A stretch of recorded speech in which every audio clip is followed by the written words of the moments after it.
Greetings, ladies and gentlemen, EQA Nostalgia here, and today I want to offer you guys 13 tips for surviving in the Commonwealth wasteland. Okay, so tip number 1, there is no waiting in this game. When I first got into the game, I kept asking myself, what button do I press in order to wait to pass time? You cannot do so in this game, which is kind of strange. I don't know why they decided to do that, but you can wait by sitting in chairs and on couches, basically anything that you can sit on to pass the time. Also, you can sleep in beds, which fully regenerates your health. Tip number 2, you have a Pip-boy light in this game. You can access it by holding tab on PC or circle on PS4. Also on Xbox One, I believe it's B, but you're going to want to be careful when you use it because it can blow stealth. Tip number 3, this one is kind of self-explanatory, but some people might not know this. Your Pip-boy is kind of a mess. Going through it when you're in the middle of a firefight can really suck. So what you're going to want to do is you're going to want to favorite things so that you can get to your weapons quickly. There are 12 slots here for your weapons and also for consumables. Tip number 4, you're going to want to loot everything that isn't nailed down in this game. Nothing is useless. Unlike previous installments of Fallout, everything can be used in this game, so you're going to want to loot everything. And also, you might want to consider trying to increase your strength or getting perks that help you carry things around to reduce the legwork. Also, you can utilize your companions to trade with, so they can become kind of like a mule of sorts to help you get things around to bring back to your stash. Tip number 5, your power armor can be found on the map. It kind of looks like a stormtrooper when you open up your map. This is a good way to find it. You're not going to want to really leave it around too much unless you pop it open and take out the fusion core, because I'm hearing that raiders can actually steal your power armor. And another thing, when you are running around inside of your power armor, try not to sprint around too much because it drains the core faster, and you're going to want to save that for some of the harder quests and harder encounters in the game. Tip number 6, you're going to want to be sure to raise your perception and also raise your locksmith ability to master locks. That way you can go back and get the cryolator from Vault 111. People are saying this is one of the strongest guns in the game, so you're not going to want to pass that up. Also, it's nice to be able to just open things and get additional weapons. It's also good if you want to get around to the back of buildings. A lot of buildings have back doors that allow you to take more of a tactical approach so that you're not going face first into the enemy. Tip number 7, you can actually use V.A.T.S to find enemies that you might not have picked up on.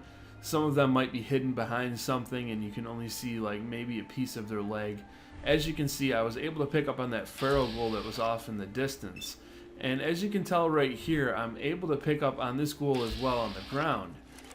This is a very good indication to tell if a ghoul is actually dead or if they're going to spring up and try to rip your face off. Tip number 8, legendary enemies. And I don't have any footage of legendary enemies. They kind of tend to spawn randomly, but I can tell you this, they drop really good stuff. It's legendary stuff, and when you see them, you're going to know them because they have a star next to their name. Also, one of the things that makes them really difficult is that they mutate. If they happen to be a melee user, they're going to do twice as much damage to you. If they happen to be a ranged user, they're going to have way more accuracy, so you're going to want to be careful of that. Once you do enough damage, as I said, they will start to mutate, and at that point their health will regenerate and they're going to become a hell of a fight. But they are worth it to kill because that's how you get some of the best weapons in the game. Tip number 9, just like in previous Fallout games, if you holster your weapon, you're going to find that you jog a little bit quicker. Also worth mentioning, if you sprint in this game for the first time in the Fallout series, you're going to burn up your AP. So those are your action points. And if you sprint into battle and then you think you're going to use your V.A.T.S, you're not going to be able to do that. And not only are you not going to be able to do that, but if you find you're getting your ass handed to you and you need to run away, well, you just used all your AP. So be very mindful of that. Tip number 10, if you can, use some consumables that increase your intelligence before you hand in a quest. This is going to give you an increase in your experience, and it's just something that's nice to be able to do if you happen to have the items on hand. Number 11, don't bother selling your gear to a vendor. You're not going to get a lot of caps for it. What you're going to want to do is start hoarding it and wait until you can put some points into the scrapper perk.